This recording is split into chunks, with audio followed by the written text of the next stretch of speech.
हमारे साथ मुस्लिम स्कॉलर के तौर पर, जिनका विंडो में उनका चेहरा देखकर भी आप समझ जाएंगे कि वो मुस्लिम स्कॉलर है, हमारे साथ जुड़ी है। मैं उजमा परवीन जी का स्वागत करता हूं। उजमा जी, आपका स्वागत है। आप तीनों के साथ चौथे विंडो में आप देख रहे हैं, यह है देवबंद के अरशद मदनी, जिन्होंने बहस की चुनौती दी और गायब हो गए। तो हमने पहले एपिसोड से ही उनके लिए यह पुतला यहां पर बैठा के रखा है। जब वो आएंगे तो इसको उठाकर उनको वहां पर बिठाएंगे, वो लाइव में आ जाए या जैसे भी आ जाए, उनका कोई प्रतिनिधि आएगा तो भी ये विंडो हमने स्पेशली रिजर्व रखी है देवबंदियों के लिए जो बाकी बातें कर रहे हैं। मैं आज के इस मुद्दे का प्रारंभ करता हूं क्योंकि हमारे साथ आप मुस्लिम स्कॉलर है, तो उजमा परवीन जी से ही शुरुआत करते हैं कि उजमा जी, इस्लाम के नजर में डेमोक्रेसी क्या है? या डेमोक्रेसी एक इंग्लिश वर्ड है, इस्लाम के अंदर तो जमहूरियत की बात की गई है, तो जमहूरियत की बात है तो वो क्या है? हम भारत में लोकतंत्र कहते हैं, ये कोई अलग चीज है, क्या कहेगी आप? देखिए, पहले तो ये उजमा परवीन जो मुस्लिम स्कॉलर है, मैं एक सोशल एक्टिविस्ट हूँ, तो मेरा नाम फिलहाल सोशल एक्टिविस्ट से जोड़े। स्कॉलर का दर्जा बहुत ऊंचा होता है। अच्छा, गुरु धर्म जो होते हैं बहुत सम्मानजनक होते हैं, ठीक है। गुरु तो नहीं होते, गुरु एक अलग चीज है, लेकिन ठीक है, आप आपको स्कॉलर नहीं कहना चाहती, मुस्लिम एक्टिविस्ट कहना चाहती है आप, ऐसा? जी जी जी। तो आप सोशल एक्टिविस्ट नहीं है, मुस्लिम एक्टिविस्ट है, ठीक है भाई, वहां लिख देना। सोशल एक्टिविस्ट है, मुस्लिम एक्टिविस्ट आप बना रहे। नहीं, आपने कहा मैडम, आप तो शुरू हो गई, आप शुरू ही हो गई। आपको और डिबेट पे बैठने वाला क्या खुलासा करेगा? आपकी बातों से ही जाहिर हो गया कि आप कितने बड़े हिंदू मुस्लिम के बीच खाई खोदने वाले पत्रकार दिख रहे हैं। मुझे ऐसे मतलब दिख रहे हैं कि लगता है कि आपने पहले ही से कितना बिल्कुल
सुरेश चौहान के ऐसा है उजमा जी, सुरेश चौहान के का जन्म नहीं था तब तक हिंदू मुसलमान गले लग रहे थे, कितना प्यार था, कितने देश एकत्र हो गए, जो मुसलमान थे वो भी हिंदू हो गए।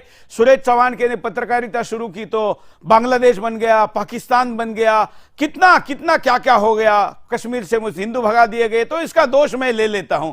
शायद साहिल जी कुछ कहना चाह रहे हैं इस बात के समर्थन में। हाँ, मैं उस्मा जी से पूछना चाहता हूं कि क्या वो जो आप पे इल्जाम लगा रही हैं, मैं इनसे पहले ये पूछना चाहता हूं, क्या वो एक मुसलमान और गैर मुसलमान को एक समझती है? उनका रुतबा, उनका स्टेटस, उनका ओहदा? आमने सामने लीजिए इनको, बोलिए उजमा जी, बोलिए। उस्मा जी, आपकी आवाज मुझे सही से सुनाई नहीं थी, दोबारा बोलिए, जरा मुझे रिपीट करेंगे क्वेश्चन? जी उस्मा जी, मैं आपसे ये पूछ रहा हूं कि अभी आपने सुरेश जी को कुछ चीजें बोली है, जैसे कि सुरेश जी जो है वो हिंदू मुसलमान का दंगा करा रहे हैं या फिर बहुत तेज बोल रहे हैं या कुछ तीखा बोल रहे हैं। मेरा सवाल आपसे ये है कि क्या आप एक मुसलमान और गैर मुसलमान मुशरिक काफिर, क्या इनके दर्जे को एक समझती हैं आप? Common citizen, equal citizen? देखिए, संविधान जो हमारा है वो सबको संविधान बराबरी में का मैं अधिकार इस्लाम देता है हिंदुस्तान में। मैं इस्लाम आप लोग इस्लाम अगर इस्लाम की बात बार कर रहा हूँ। बार उसको उज़्मा जी, यूनाइट उज़्मा जी, करने के सॉरी, बजाय अलग अलग रास्तों की खाई उज़्मा खींचेंगे जी, तो पहले ही से आपने अलग कर दिया। और दीन, और रही उस, बात एक बार, उस, हिंदू उस्मा चाहे जी, दीन हो, चाहे इस्लाम हो, चाहे हिंदू हो, चाहे बौद्ध हो, चाहे क्रिश्चियन हो, सबको अपने मजहब को फॉलो करने का अधिकार हमारा संविधान देता है। तो आप बार बार इस उज़्मा जी, मैडम मैडम अरे उज़्मा मैडम, जी, एक मिनट एक मिनट एक मिनट सर, एक मिनट, आपके प्रश्न पे आने के पहले थोड़ा उनको उनका समझा दें। हम तो आपको बुरखे के साथ अपने चैनल पर बैठने दे रहे, इससे ज्यादा आपको क्या चाहिए? अब आप इस विंडो में बैठ के नमाज पढ़ेगी तो नहीं पढ़ने दूंगा, लेकिन हाँ, इसलिए इसलिए इसलिए आपको जो पूछा जा रहा है उस पे बोलिए ना। मेरा संविधान दो उस्मा क्या जी, खाए, कौन क्या पहने, कौन कहाँ जाए, ये संविधान इजाजत देता है। मैं अपना बुर्का ओढ़ूं, ये मुझे अच्छा, संविधान इजाजत देता है। आप मुझे इजाजत नहीं देंगे कि मैं ठीक है। बैठूं पहन के, या मैं ऐसे अच्छा, अभी पहन के ना बैठूं। आप अभी ये मेरा प्रश्न का उत्तर उस्मा दे, जी, अभी आप प्रश्न का उत्तर दे, साहिल जी जो पूछ रहे हैं उसका उत्तर दीजिए बस। जी, अच्छा, जी, मैं फिर बिल्कुल, से इनसे बिल्कुल। पूछ लेता हूँ, मैं इनसे फिर से पूछ लेता हूँ। इन्होंने अभी जवाब हमको दिया है हिंदुस्तान के संविधान के हिसाब से। मेरा इनसे सवाल है कि हिंदुस्तान का संविधान इनके लिए ऊपर या अल्लाह का कुरान इनके लिए ऊपर? जब आपको आपका संविधान इजाजत देता है अपने धर्म को फॉलो करने की, और हिंदू को धर्म फॉलो करने की इजाजत देता है, तो सब आजाद है इस देश में। आप कहाँ प्रश्न बात ये कर नहीं रहे है, हैं? नहीं, प्रश्न आजाद का नहीं है। मैडम चिल्लाइए मत, चिल्लाइए मत, चिल्लाइए मत, आपको प्रश्न का उत्तर देना होगा। ये जिलेबी मत निकालिए। ये एक जमहूरियत है, ये एक लोकतंत्र है। अरे ये आप हमको मत सिखाइए। आप कह इतना दीजिए कि अल्लाह के कुरान से ऊपर संविधान है। आप यही इसका जवाब आप है। ये कह दीजिए कि साहिल, क्या नाम है उस्मा- जो भी है, साहिल जी, इनको मेरा यही जवाब है। आप फिर ये मान रही है कि आपके लिए कुरान से ऊपर संविधान है, तो फिर कोई प्रॉब्लम नहीं है। आप एक बार बोल दीजिए सबके सामने कि अल्हम्दुलिल्लाह, जो आप हमारा कुरान कहता है वही कहीं ना कहीं संविधान भी है, तो हम दोनों को फॉलो नहीं। करके चलते हैं, क्योंकि हम मैं जमहूरियत अभी के फर्क मुल्क में बताता रहते हैं, ना ही हम इस्लामिक मुल्क में रहते हैं, ना मैं ही हम फर्क- हिंदुत्व मुल्क में रहते हैं। और इसको कोई हिंदुत्व बनाने की कोशिश करेगा तो ये भी सही नहीं है, कोई इसे इस्लामिक मुल्क बनाने की कोशिश करे तो ये भी सही नहीं है। हमें अपने दोनों उस्मा रुख से चलना है।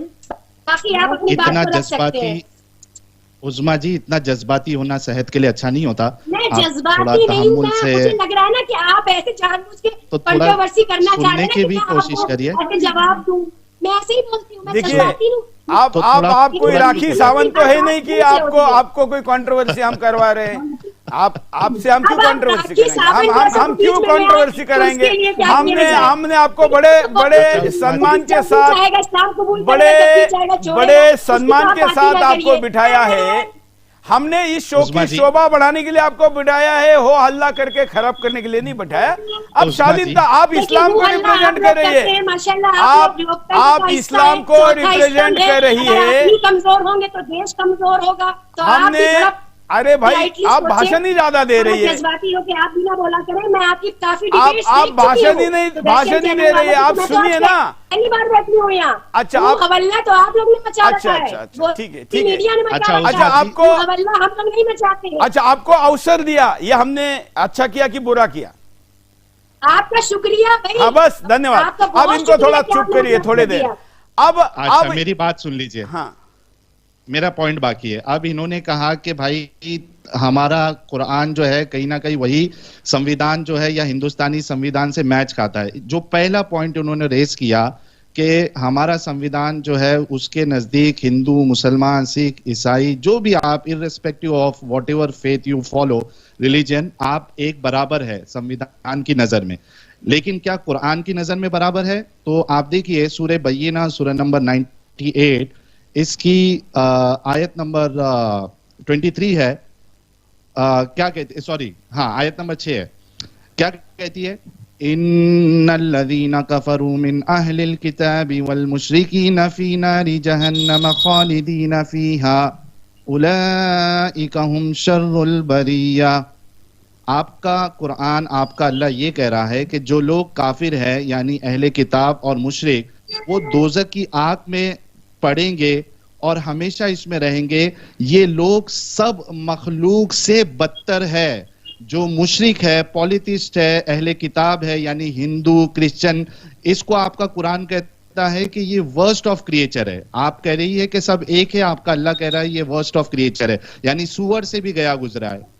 तो अभी आप अल्लाह की बात मानेंगे? पढ़ा है, इसका मतलब आपको शरीयत, आप आधा कुरान पढ़कर आ गए, खाली वो आयतें पढ़कर आ गए जहां पर जो चीजें एक पर्टिकुलर लिखी गई। जब आपने या अय्युहन नासु नहीं पढ़ा है, लोगों के लिए, लोग, हाँ, इंसानियत, हमारा इस्लाम जो इंसानियत की तालीम देता है, उसमें ये नहीं कहता है कि कहाँ है की मदद ना करो या ईसाई की मदद ना करो या सिख की मदद ना करो। अगर कहाँ है इंसानियत? आपका हिंदू भी है तो आपके ऊपर उतना ही फर्ज है जितना आपके लिए मुसलमान के लिए फर्ज है। आपने या हिंदू को तो जीने का हक ही नहीं है। नहीं पढ़ी, या अय्युहल लज़ीना इस्लामिक आप ये आयत पढ़ते हैं, इस्लामिक शरिया में हिंदू को तो जीने का हक ही नहीं है। पूरा कुरान पढ़ना चाहिए, आपको सही जानकारी नहीं है दीन के बारे में। इस आयत का रेफरेंस, तब आप बताएंगे। इस आयत का जवाब दे दीजिए, इस आयत का जवाब दे दीजिए। माशाल्लाह काफी अच्छी करेक्ट कर लेते हैं आप, तो आप थोड़ा सा पूरा कुरान मुकम्मल पढ़े, देखिए क्या बताया इस आयत का जवाब दे दे। इंसानियत, मैडम मोहतरमा जी, आप जब चिल्ला रही ना तो आपका आवाज स्काइप से खराब आ रहा है, इसलिए आपकी बात पहुंच नहीं रही। आप शालीनता से कहिए ना, आपको इतना अच्छा स्पेस मिला है, इस आयत का जवाब टाइम मिला है, तो आप जरा शालीनता से ठीक आवाज में बोलिए। आप ऊंची बोलेगी तो आपका आवाज आपका सुनाई नहीं देगा। आपका आवाज सुनाई दे, क्योंकि आप जितना ज्यादा बोलेगी उतना आपकी बात लोग सुनेंगे। तो जरा धैर्य से बात करिए। हाँ साहिल जी। ठीक है, मेरा मजहब ये कहता है कि इंसानियत के लिए जियो, और इंसान, अरे भाई आप सुनिए ना, आप पड़ोसी इंसानियत के नाते आपका मजहब आपको क्या स्टाइल और शैली दे रहा है, आप खुद करके बता रही है। थोड़ा धैर्य से सुनिए। या एक शास्त्रार्थ हो रहा है टीवी चैनल पर, क्यों आप अपने संस्कारों को दिखा रही है? थोड़ा शांति से बैठिए ना, सुनिए। अच्छा, जब आप बैठ के सुदर्शन पे आप बंद करिए। अभी हमारे पास अन्य गेस्ट भी है, उनके पास चलते हैं, क्योंकि हम सभी को अवसर देना चाहते हैं। आप केवल अपना समय, दूसरे का समय नहीं खा सकते। मैं आपके पास पुनः आऊंगा, मेरे साथ दूसरे दो विद्वान हैं, उनके पास जाऊंगा। उसमें शफकत भारती, शफाकत जी, मुझे थोड़ा नाम लेने में दिक्कत हो रही है, लेकिन कोई बात नहीं। आप एक्स मुस्लिम हैं। जो साहिल जी ने प्रश्न किया, जो उत्तर इन्होंने दिया, ये तो प्रश्न हमारा मुख्य मुद्दा है कि इस्लाम में लोकतंत्र का क्या स्थान है। भारत में मुसलमान रहे बढ़ेंगे तो हिंदुस्तान होगा क्या? इसमें ये बताना चाहूंगा कि मुझे गर्व है कि मैं एक भारतीय मुसलमान हूँ, मुझे गर्व है कि मैं एक भारतीय मुसलमान हूँ। और जहां तक साहिल भाई की बात का जवाब है, तो मैं उन्हें ये कहना चाहूंगा कि साहिल भाई ने या तो जो कुरान है उसको सही से नहीं पढ़ा है, और पढ़ा है तो मेरे ख्याल से अपने तरीके से पढ़ा है। अच्छा, आप मुस्लिम स्कॉलर, एक मिनट, मेरे से गलती हो गई। मैंने इनको एक्स मुस्लिम कहा क्योंकि इनके नाम में भारती था, तो मुझे लगा कि भारती लगा है तो शायद ये एक्स मुस्लिम हो गए, लेकिन ये मुस्लिम स्कॉलर है। कोई बात नहीं, आपका स्वागत है। अब हमारे पास बैलेंस है, एक एक्स मुस्लिम और संदीपन जी है, और इधर में शफाकत जी और उधर मोहतरमा जी है। हाँ, अब अभी कंटिन्यू करिए शफाकत जी। हाँ जी सर, मैं कहना चाह रहा हूँ, आपका जो टॉपिक है जमहूरियत और जमहूरियत का लोकतंत्र और शरीयत। देखिए, जो इस्लामिक देश है, शरीयत का अपना कानून है, वो शरीयत के एतबार से अपने सारे काम करते हैं। और हम एक हिंदुस्तान जो कि एक संवैधानिक मुल्क है, हम संविधान के दायरे में रहकर अपने काम करते हैं। यहाँ भारतीय मुसलमान कानून का अनुपालन करते हुए अपने कार्य करते हैं। हमें संविधान ने इजाजत दी है कि हम अपने सभी त्योहार, सभी अपनी जो हमारी मजहबी क्रियाएं हैं, हम उनको पूरा कर सके। ये हमारा अधिकार हमें संविधान ने दिया है, और भारतीय मुसलमान भारत के संविधान में पूरा मान सम्मान। शफाकत जी, भारत के संविधान ने आपको क्या दिया, ये प्रश्न नहीं है जो साहिल जी ने पूछा। साहिल जी जरा इनको वही प्रश्न पूछे, शायद ये थोड़ा जवाब दे पाए। साहिल जी। अच्छा, मैं आपसे ये पूछ रहा हूँ शफाकत भाई कि ये जो आपका अल्लाह कह रहा है कि जो गैर मुस्लिम है, मुशरिक है, जिसमें हिंदू, सिख, ईसाई सब आ जाते हैं, या अहले किताब में ईसाई, यहूदी सब आ जाते हैं, आपका अल्लाह इनको वर्स्ट ऑफ क्रिएचर कह रहा है। और इसके साथ साथ मैं और एक आयत का आपको हवाला दे देता हूँ, सूरे तौबा की आयत नंबर 27 है 28। इसमें आपका अल्लाह कहता है या अय्युहल्लज़ीना आमनू इन्नमल मुशरिकूना नजस, या अय्युहल्लज़ीना आमनू इन्नमल मुशरिकूना नजस। मोमिनो, मुशरिक तो पलीद है, इम्प्योर है, नापाक है। तो दो हवाले मैंने ये आपको आपने दिए अपने हैं हिसाब कुरान से के बनाया मुंह से। हुआ आयत है इसका। मैंने नहीं भाई, कुरान में लिखा है। मुस्लिम स्कॉलर आयत नहीं हूं, दिखा सामाजिक दीजिए। कार्य करता हूं। आप मेरी बात सुन लीजिए, मैं कहना चाह रहा हूं। देखिए, सूरह तौबा अल्हम्दुलिल्लाह सूरह नंबर रब्बिल 9 आलमीन, आयत नंबर 28। अल्लाह जो है, अल्लाह ने पूरी कायनात के लिए रब्बुल आलमीन बनकर आए हैं। उन्होंने अपना जो संदेश वाहक भेजे हैं वो पूरी तो दुनिया रब्बुल के लिए आलमीन तो रहमत का मुशरिकों जरिया को बनकर हमेशा आए हैं। आप हमेशा कैसे इस जहन्नम में बात को जलाने कह की बात सकते हैं, करता है। रब्बुल आलमीन आपका मुशरिकों को जहन्नम में जलाने की बात करता है, मुशरिकों से दोस्ती नहीं करो करके बोलता है, मुशरिकों को नापाक पलीत कहता है, इम्प्योर साहिल कहता भाई, है, हम जिस मुशरिकों देश को में वर्स्ट रहते ऑफ हैं, क्रिएचर आपने कहता अगर है। आप इसका मुस्लिम क्या जवाब दे? हमको पद्धति को देश से समझते नहीं, हो हमको तो इस्लाम उसमें से जवाब ये चाहिए। भी है कि जिस देश में आप इस्लाम से रहते हैं जवाब उस देश चाहिए। के कानून को फॉलो करते हुए अपने देश के हित के किधर है लिए कार्य बताइए, करें। देखिए, आप जो किधर है बात कर रहे बताइए हैं वो कि अलग आपका विषय है। देश। जहाँ आज की जो डिबेट मुझे थी वो एक एक अलग कुरान की विषय पर आयत थी। बता दे, मुझे एक कुरान की आयत बता दे जहां पे आपको ये कहा गया हो कि आप जिस मैंने देश पहले में ही कहा है कि उसमें मैं जो अगरचे है मुस्लिम स्कॉलर नहीं हूँ सर। मैंने रूल्स पहले ही इस्लाम कहा के मैं खिलाफ सामाजिक है, कार्य करता हूँ, आप सीखने की देश के कोशिश कानून कर को रहा फॉलो हूँ। करेंगे। आज मुझे मौका दिया गया तो मैं बात कर रहा हूँ। लेकिन जहाँ तक सवाल मुसलमान का है, मुसलमान की जो तस्वीर बनाई गई है वो तस्वीर उसके विपरीत है। देखिए, नाम मुस्लिम रखने नहीं। से चलिए एक कोई मिनट मुसलमान नहीं हो जाता। में थोड़ी क्लैरिटी करूं शो में। यहां पर मुस्लिम सोशल एक्टिविस्ट ऐसा कोई स्थान नहीं है। अगर आप इस्लाम के जानकार है तो डिबेट में कंटिन्यू करिए। अगर आप कुरान को कोट करके बोल नहीं सकते तो आप क्वाइट कर सकते, आप इस शो छोड़ सकते, क्योंकि शो धन्यवाद सर। पूर्णतः कुरान के आधार पर है। आपका जुड़ने के लिए धन्यवाद। बहुत बहुत Exactly. धन्यवाद। आप जा सकते हैं, क्योंकि मैं कोई मिसकंसेप्शन इस्लाम के बारे में फैलाना भी नहीं चाहता और मीठी मीठी गोल गोल बातें करके वास्तव को झुठलाना भी नहीं देना चाहता। मैं मैडम को भी उज्जमा जी को ये पूछता हूं कि क्या आप क्वेश्चन को रखा जाए। नहीं, आप ये इस्लाम के या कुरान को कोट करके आयत बोलकर उत्तर देंगी? शायद इन्हें कुलिया अय्युहल काफिरून वाली आयत नहीं पता है, कभी आधी आयतें पढ़कर आते हैं। सब पता है हुकुम मैडम। दीन को वलियदीन। तो चलिए, आपको जो आयत पता है, आपको जो हमारा इस्लाम शरीयत कभी जबरदस्ती नहीं करता।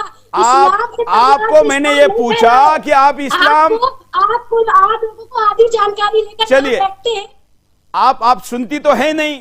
अरे भाई, आप बोलिए उस आयत पे वो बात करने के लिए तैयार है। आप आयत पर बात करेगी तो शो में रुकिए। मैं जवाब दे दूं? पूरा इंडिया देख रहा है आपके चैनल के मैं संस्कार, जवाब आपके दे दूं? संस्कार। और ये चलिए, धन्यवाद आप दोनों का जुड़ने मैं के जवाब लिए। दे दूं आपका सुरेश दोनों जी? का धन्यवाद, क्योंकि हम सामाजिक कार्यकर्ता के रूप में चर्चा नहीं करना चाहते। अच्छा, ये पहले हम बड़ी जवाब तो क्लैरिटी दीजिए। के साथ ये सुरेश- करना चाहते हैं कि जो इस्लाम पर चर्चा है, मतलब कुरान पर चर्चा करना चाहता है, इस्लाम में क्या कहा गया है उस पर शास्त्रार्थ करना चाहता है, और हमारे साथ जुड़े, बात को आगे बढ़े।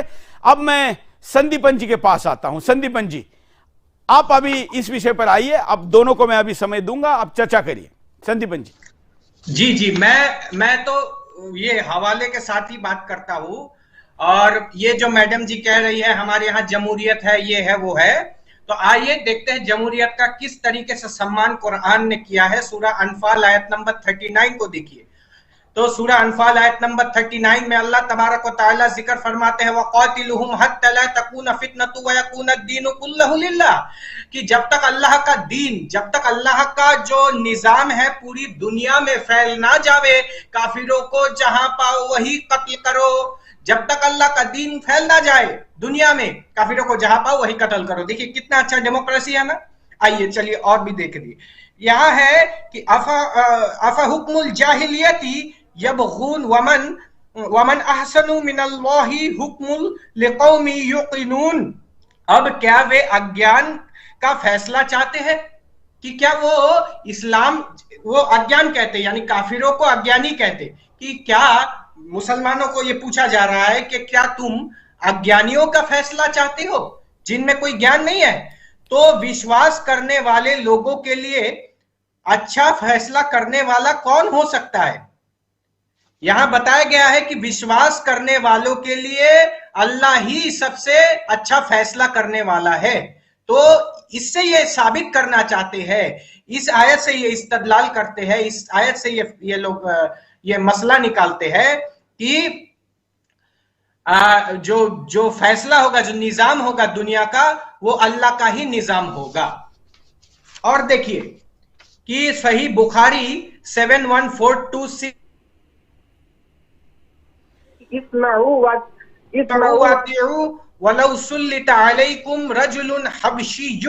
अल्लाह के रसूल सल्लल्लाहु अलैहि वसल्लम फरमाते हैं कि अगर कोई मुसलमान हबशी भी हो और वो तुम पर रूल कर रहा है और उसका चेहरा भी देखने लायक नहीं है, तो भी एक मुसलमान के लिए फर्ज है कि उसकी हर एक बात को आंख बंद करके वो माने। और अगर मुस्लिम निजाम आ जाए तो आप देखिए कि किस तरीके से अल्लाह के रसूल सल्लल्लाहु अलैहि वसल्लम सही मुस्लिम 2167 में कहते हैं कि अन अबी हुरैरा अन्ना रसूलुल्लाह सल्लल्लाहु अलैहि वसल्लम क़ाल ला तब्दउल यहूद वलन नसारा बिल सलामी फइदा लकीतुम अहदुम फी तरीक़िन फतरुहु इला अदयक़िही।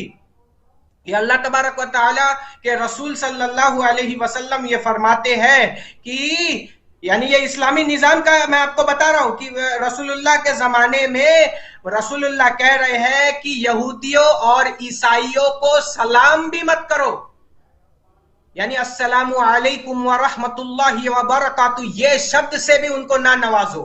ये है इस्लामी निजाम का बेसिस कि एक काफिर को आप सलाम भी नहीं कर सकते। अब देखिए सूरह तौबा आयत नंबर 123, या अय्युहल्लज़ीना आमनू क़ातिलुल्लज़ीना यलूनकुम मिनल कुफ़्फ़ारि वल यजिदू फ़ीकुम ग़िल्ज़ा वअलमू अन्नल्लाहा मअल मुत्तक़ीन। ऐ ईमान लाने वालों, इनकार करने वाले से लड़ो जो तुम्हारे आसपास रहने वाले, अपने पड़ोसी काफिरों से लड़ो ताकि वो तुम में सख्ती पाए, और अल्लाह डर रखने वालों के साथ है। तो ऐसे ही अपने आसपास के काफिरों के साथ लड़ने की बात कही गई है। और इस्लामी निजाम को स्थापित करने के लिए कहा गया है कि जब तक फितना बाकी ना हो, काफिरों को जहां पाओ वही कत्ल करो।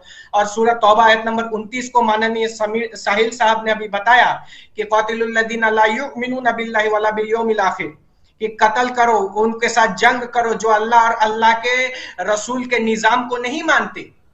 तो चलिए मैं आपके पास पुनः आता हूं, मैं साहिल जी के पास चलता हूं। साहिल जी, क्या आप लोगों ने इस्लाम छोड़ने का कारण यही था कि शास्त्रार्थ करने के बजाय हो अल्लाह कर रहे हैं, बातचीत करने के लिए तैयार नहीं है? मुझे लगता है यही रहा होगा। बिल्कुल, असल में जब मैं पहले इस्लाम की तबलीग भी करता था, मैं जाकिर नायक का बहुत बड़ा फैन था, फॉलोअर था, तो काफी मैंने डिबेट्स भी की है गैर मुसलमानों के साथ, और मुझे ये लगता था कि इस्लाम ही सबसे सच्चा दीन है और सारी इंसानियत को अगर फला पाना है, कामयाब होना है, तो उन्हें इस्लाम कबूल करना पड़ेगा। तो मैं जिंदगी का काफी हिस्सा जो है लोगों को इस्लाम की दावत देने में मैंने लगाया हूं। लेकिन जब इसके बारे में और थोड़ी गहराई से एक ओवरऑल पर्सपेक्टिव से जब मैंने जानने की कोशिश की इस्लाम में, तो मेरे सामने एक सवाल आया कि या तो मैं इंसान रह सकता हूं या तो मुसलमान रह सकता हूं।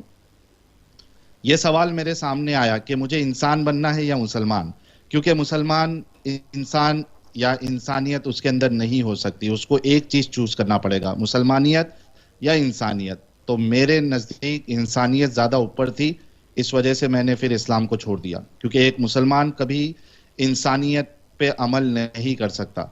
अच्छा, ये जो मोहतरमा बैठी थी, इन्होंने एक आयत का हवाला दिया, चूंकि आपके चैनल पे वो आयत आ गई है, रिकॉर्ड हो गई है, तो लोगों को, खास करके जो हमारे मुसलमान भाई है, मैं उनसे अभी भी मोहब्बत करता हूं क्योंकि मेरे लिए वो अजीज है।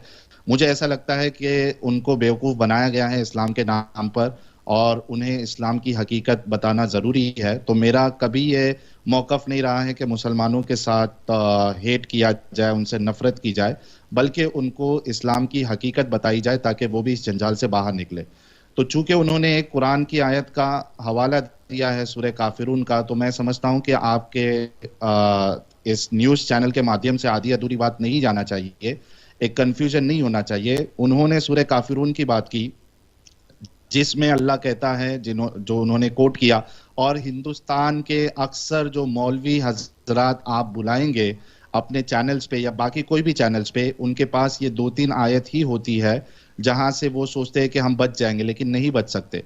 वो आयत क्या है, लकुम दीनुकुम वलिय दीन, कि तुमको तुम्हारा दीन रिलीजन और हमारे लिए हमारा रिलीजन। अब देखिए इसका अगर आप कॉन्टेक्स्ट देखें, ये किस वजह से नाजिल हुई और इसके बाद वाली आयत क्या हुई, तो पूरा जो कंफ्यूजन है वो क्लियर हो जाएगा। ये उस वक्त ये आयत नाजिल हो रही है जब रसूलुल्लाह मक्का में थे और रसूलुल्लाह के पास पावर नहीं था, बहुत कम लोग मुसलमान हुए थे। कुरैश जो है वो कुरैश के जो देवी देवता हैं रसूलुल्लाह को बुरा भला कहते थे, गालियां देते थे और तो वो मना भी करते थे कि भाई आपको जो रिलीजन फॉलो करना है वो करो, लेकिन हमारे माबूदों को, हमारे देवी देवताओं को बख्श दो, इनको बुरा भला, इनको गालियां मत दो। तो ये उनकी मांग थी, ये उनकी रिक्वेस्ट थी, लेकिन रसूलुल्लाह नहीं माने। तो बिल आखिर जब मक्का में रसूलुल्लाह थे और वहां पे मुसलमानों की तादाद बहुत कम थी और पावर नहीं था रसूलुल्लाह के पास, तब मुशरिकीन मक्का रसूलुल्लाह के पास एक पेशकश लाते हैं कि आप एक काम करिए, कुछ वक्त के लिए या कुछ महीनों के लिए हम आपके अल्लाह की इबादत करेंगे, आपके दीन की इबादत करेंगे, और कुछ महीनों के लिए या कुछ दिन या साल जो भी मेंशन है तारीखी रिवायतों में, तो आप हमारे माबूदों की इबादत करें। जब ये पेशकश की तब ये पूरी आयत, ये सूरा नाजिल हुआ जिसमें काफिरों को एड्रेस करके ये कहा गया है, कुल या अय्युहल काफिरून, रसूलुल्लाह आप कह दीजिए इन काफिरों से, ला आबुदु मा ताबुदून, मैं उस चीज की इबादत नहीं करता जिसकी तुम इबादत करते हो, फिर तुम उस चीज की इबादत नहीं करोगे जिसकी मैं इबादत करता हूं। तो ये कहते हुए लास्ट में अल्लाह के रसूल ने कहा कि मेरे लिए मेरा रिलीजन, तुम्हारे लिए तुम्हारा रिलीजन। यहां पे ताकत नहीं थी, यहां पे अल्लाह ने ऑप्शन दिया कि आप अपने रिलीजन को फॉलो कर सकते हो। लेकिन जैसे ही रसूलुल्लाह मदीना हिजरत किए, माइग्रेशन हुआ उनका, वहां से सपोर्ट मिला अंसार का, तो सबसे पहली कुरान की जो जिहाद की आयत है, जो अभी संदीपन भाई ने भी आपके सामने बताई है, वो नाजिल हुई। उसमें क्या है, उसमें देखिए, एक मिनट रुकिए, ये स्क्रीन थोड़ा मैं यहां कर देता हूं। सूरह अनफाल, सूरह नंबर 8 आयत नंबर 39 क्या कहती है, वक़ातिलूहुम हत्ता ला तकून फितनतुन व यकून अद-दीनु कुल्लुहु लिल्लाह फ़इन इंतहू फ़इन्नल्लाह बिमा यअमलून बसीर। अब इसमें फतेह मोहम्मद जलंधरी साहब इसका तर्जुमा करते हैं, ट्रांसलेशन करते हैं, उर्दू में लिखते हैं, और उन लोगों से लड़ते रहो यहां तक के फितना यानी कुफर का फसाद, यानी डिसबिलीविंग का जो फितना है ये बाकी ना रहे, इनसे लड़ते रहो और दीन सब खुदा ही का हो जाए। यानी जो रिलीजन है, जो सिस्टम है, जो निज़ाम है पूरी दुनिया में, वो सिर्फ और सिर्फ अल्लाह का होना चाहिए, यानी इस्लाम का निज़ाम होना चाहिए। और अगर ये बाज आ जाए तो खुदा इनके कामों को देख रहा है। अगर ये तौबा कर ले, अपना कुफर छोड़ दे, अपना शिर्क छोड़ दे, मुसलमान बन जाए, तो अल्लाह इनके आमालों को देख रहा है। तो अगर आपको ये इजाजत है कि आपको आपका दीन और हमको हमारा दीन, तो इसके बाद जब पावर आई तो रसूलुल्लाह ने ये क्यों कहा कि भाई अब ये सब नहीं चलेगा, कुफर, फसाद, मुशरिक, यानी आप मूर्ति की पूजा कर रहे, आप किसी और की पूजा कर रहे, आप जीसस को अपना रब मान रहे, ये सब नहीं चलेगा। अभी अब ताकत आ गई है, अब सिर्फ और सिर्फ अल्लाह का निजाम चलेगा। तो वो उस वक्त आयत आई थी जब रसूलुल्लाह कमजोर थे, ताकत नहीं थी। ये आयत तब नाजिल हुई जब रसूलुल्लाह के पास सपोर्ट आया। इसके अलावा आप देखिए कि जो अहले किताब है, मुशरिकों को तो जीने का हक ही नहीं है। अगर कोई इस्लामिक हुकूमत, खलीफा, अगर कोई मुशरिक देश पे अटैक कर दे, जैसे हिंदुस्तान में कई सारे मूर्ति पूजक है, मैं उसको इस्लामिक टर्म में बोल रहा हूं, अगर उसको हम रिलीजन से जोड़े तो हिंदू है, जो भी मूर्ति पूजा करता है, तो इस्लाम ने तो मूर्ति पूजक को जीने का हक ही नहीं रखा है। अगर वो हमला करते हैं तो मूर्ति पूजक जितने मर्द है उनको तो मार दिया जाएगा, उनकी औरतों को, उनके बच्चों को स्लेव्स बना लिया जाएगा, फिर उन औरतों के साथ सेक्स करना भी अलाउड, उन औरतों को बेचना भी अलाउड। ये इस्लामिक निजाम अगर आ जाता है। हाँ, जो अहले किताब है, जो ज्यूज है, जो क्रिश्चियन है, या फिर जो जोरास्ट्रियन है, ये तीन जो ऑप्शन है, इनके पास एक ऑप्शन दिया गया है कि अगर आप इनसे जंग करते हो, इन पे अटैक करते हो और ये हार जाते हैं, तो इनसे गुंडा टैक्स लिया जाएगा, हफ्ता वसूली की जाएगी इनकी जान को छोड़ने के बजाय। तो इनको मारा नहीं जाएगा ज्यूज और क्रिश्चियंस लोगों को या जोरास्ट्रियन को, बल्कि इनसे गुंडा टैक्स लिया जाएगा और वो जलील होके ये टैक्स देंगे कि भाई हमने तुमको छोड़ दिया।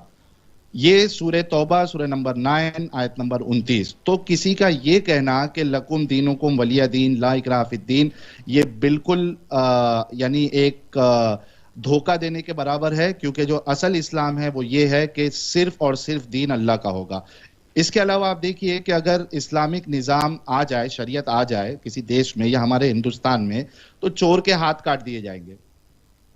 जो आउट ऑफ मैरिज अगर शादीशुदा है, अगर वो आउट ऑफ मैरिज किसी के साथ रिलेशन रखता है, सेक्स करता है, तो उसको आधा जमीन में गाड़ के, उसको भी, उस औरत को भी जमीन में गाड़ के पत्थरों से मार के उनको मार दिया जाएगा। ये इस्लाम है, ये उसके अंदर इंसानियत है, ये उसके ऐसे कानून है। और इसके बाद जो, अगर सिर्फ इतना ही नहीं, आप एक बहुत अच्छे इंसान हैं, आपने सिर्फ इस्लाम छोड़ दिया, अगर इस्लामिक शरीयत है तो रसूलुल्लाह ने कहा है कि जो दीन छोड़ दे, जो इस्लाम छोड़ दे, उनको भी कत्ल कर दो। यानी अगर इंडिया, हिंदुस्तान में, हमारे भारत में अगर इस्लाम का निज़ाम आ जाता है तो हम जैसे लोगों को तो जीने का भी हक नहीं है, हमें तो मार दिया जाएगा। तो क्या हमारे मुसलमान भाई ये वाला इस्लाम, इतना दरिंदगी वाला इस्लाम हमारे देश में चाहते हैं? ये इनको फैसला करना है। मैंने जितनी भी बातें बताई है ये सारी की सारी कुरान और हदीस के रोशनी में बताई है, मैंने हवाला भी दिया है। और इसके साथ साथ जो मोहतरमा अभी बैठी थी सोशल एक्टिविस्ट बनके, इनसे मुझे ये पूछना था कि आपके रसूलुल्लाह ने आपको कम अकल कहा है, आपको कम अकल कहा है, डिफिशिएंट इन इंटेलिजेंस कहा है, आपकी मतलब आप क्या कहना चाहते हैं? मतलब आपका क्या कहना है कि महिलाओं के लिए कुछ कहा है? हाँ बिल्कुल, क्या क्या कहा है? महिलाओं के लिए रसूलुल्लाह ने कहा है कि ये जो महिलाएं होती है ये कम अकल होती है, इनकी अकल नाकिस होती है, डिफिशिएंट है ये नॉलेज में, और इनकी गवाही भी आती है। मतलब अगर एक गवाही देनी है तो 2 महिला चाहिए, एक नहीं चलेगी? एक मर्द, और अगर दूसरा मर्द अवेलेबल नहीं है तो 2 महिला चाहिए आपको, एक से काम नहीं बनेगा। मतलब हमने किसी मुस्लिम महिला को डिबेट में लेना भी गैर इस्लामिक है क्या? लेके आना चाहिए आपको। अच्छा, 2 चाहिए तब एक आना चाहिए ताकि अच्छा। और इसके अलावा आप देखिए कि इस्लाम के अंदर ये जो महिला बैठी है, आई थी अभी, मुझे इनसे पूछना है कि अगर ये शादीशुदा है तो क्या ये अपने शौहर को सेक्स के लिए मना कर सकती है? अगरचे वो किचन में रोटियां बना रही है, अगर उसके शौहर के अंदर अगर गर्मी चढ़ी है और उसे सेक्स करना है, तो क्या ये मना कर सकती है? और अगर वो मना करती है तो आपके रसूलुल्लाह कहते हैं कि फरिश्ते और अल्लाह रात भर लानत भेजते रहते हैं ऐसी औरत पे जो शौहर को मना कर दे। शायद ऐसा भी कुछ कहा गया है कि आप पेट से भी हो और कितवा महीना चल रहा है, ऐसा कुछ है? वो जर्जी साहब ने इसी जो हदीस थी कि आप ऊंटनी पे भी बैठी है और आपका शौहर आपसे हमबिस्तरी करना चाहता है, अपनी आग को बुझाना चाहता है, तो आप उसको मना नहीं कर सकती। और उन्होंने ये हवाला दिया था कि उस जमाने में ऊंटनी पे बिठाकर डिलीवरी की जाती थी। तो इससे उन्होंने रिलेट किया था कि अगर आप डिलीवरी वाले स्टेज में भी है, यानी आपका बच्चा अभी डिलीवर आप करने वाली है, लेकिन आपका शौहर बहुत जंगली है, उसको भूख लगी है, तो आप मना नहीं कर सकती। तो ये तो करोड़ों लोगों ने वो बयान सुना है मौलाना जर्जिस साहब का, वो जो अभी जेल में बंद है। वो जेल में है वही जर्जिस ना? जी जी हाँ।